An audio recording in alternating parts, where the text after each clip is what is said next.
Now, we have a communication problem, a problem I believe not-for-profit funding, open source software development, and community involvement can help fix. What is the problem? Now, we're influenced by what we read, watch, and listen to, which in turn influences what we say, what we believe, and how we act. Now, look around and look inside. I mean, sometimes it's a little subtle, but sometimes not so much.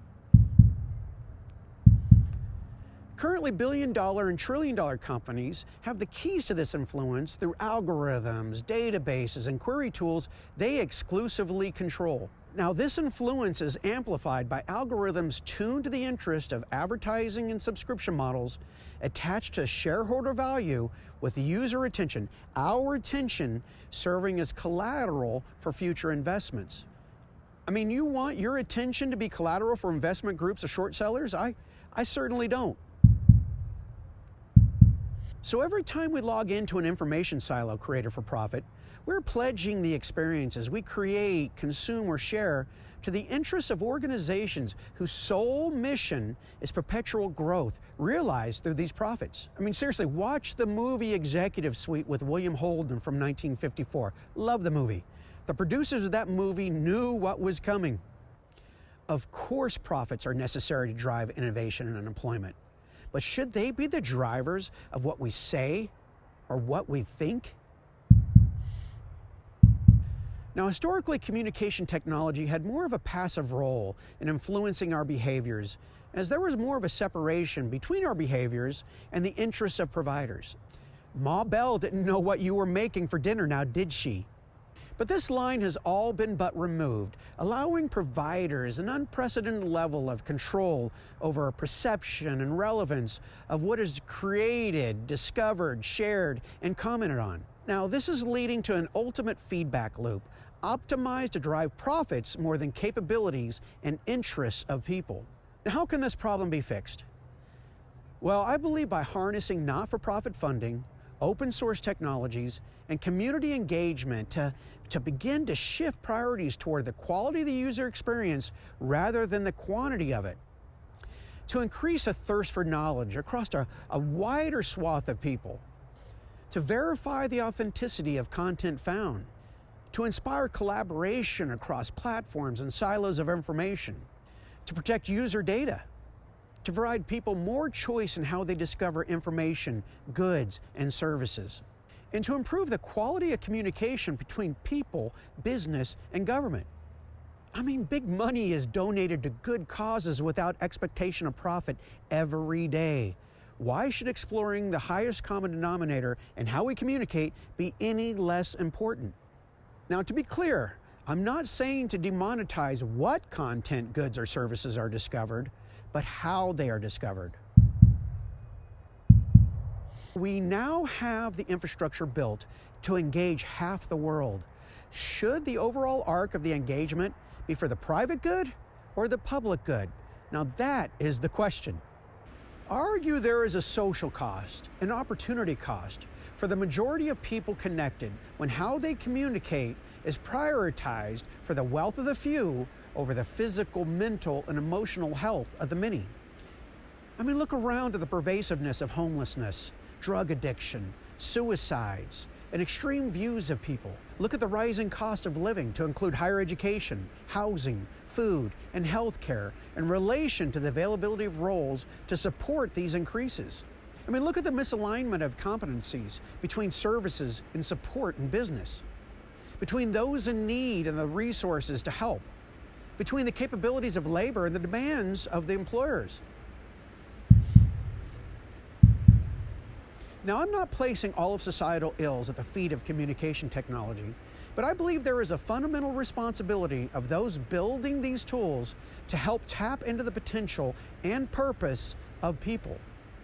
Now, think about it for a minute. I mean, if more people found purpose in what they did, and those efforts are validated and rewarded more often, I mean, wouldn't this help reduce social costs? I mean, don't these costs affect all of us in one way or another?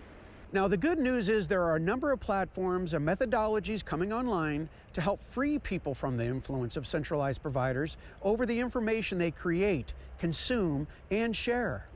From Tim Berners-Lee's solid framework to the decentralized database of GunDB to blockchain technology, there are a vast amount of resources here today and on the horizon to help put people in the driver's seat of their experiences. But the communication problem is not just about the failings of technology, but how technology should be learning more from the best aspects of human nature to fold back into the application of the technology. I mean, how many stories are out there during times of tragedy where people come together to help one another? I mean, what triggers this spirit in humans, and how could technology tap into this? Now, this is a cycle that needs to be visited to build a web as well as virtual and augmented worlds to better represent the potential of people these technologies should serve. Now, to create a partnership between not-for-profit funders, technologists, and communities to build out databases, query structures, and algorithms to empower discovery and sharing without compromising user data or manipulating outcomes.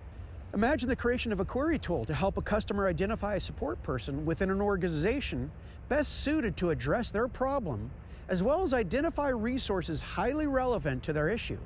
Now imagine this tool could be embedded into other organizations, free of charge, and be approved upon by the open source development community, all while keeping the company data secure.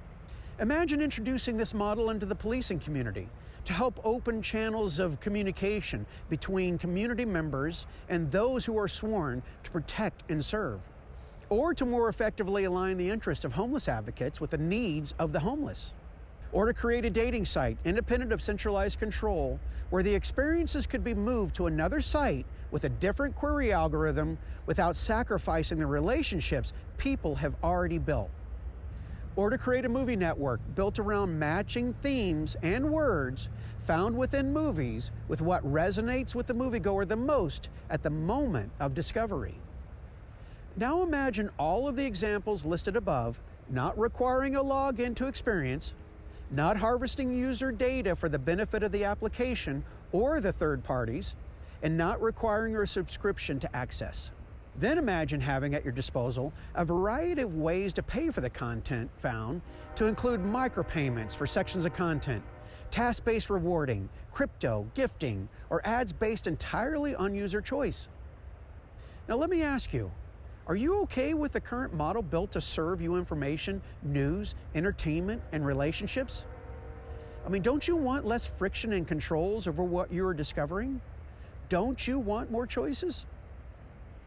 Now, all of the solutions I have described are possible, but how feasible are they to scale under a for-profit model, especially considering none of the underlying code or resulting experiences would be exclusive to a provider? Now, could these solutions exist within a for-profit motive? Maybe. But all I see is more of the same on the horizon, while the problems will become less apparent as we continue to be fed convenience over clarity. Hey, I admit, I fall victim to this all the time, whether it is a product delivered the same day by Amazon or a video found for home repair on YouTube. But I wonder what would be possible if my attention wasn't only optimized for a price. And this is the mission of the Emergence, which is to uncover communities, technologies, methodologies, talent, use cases, and financial resources speaking to this new model to increase the quality of communication by limiting the influence of money and power over it. Now, moving forward, I plan on digging deep to find where these solutions would best serve people, businesses, and government, and bring these stories to the podcast to serve as challenges for innovators in technology, finance, and community development to tackle. I'll also dig to find what is already built, what could be modified, or what could be created from scratch to meet these challenges to bring to the attention of not-for-profit funders. These challenges will be made available in the Emergence.io with links to GitHub repositories of code identified as relevant to the challenge, serving as a gateway for funders to consider for funding. The question here is what can be done to harness technology to engage people at the very core of what they can bring to themselves and to society in general. Ask yourself if you feel this is important. If it is, let's do something about it.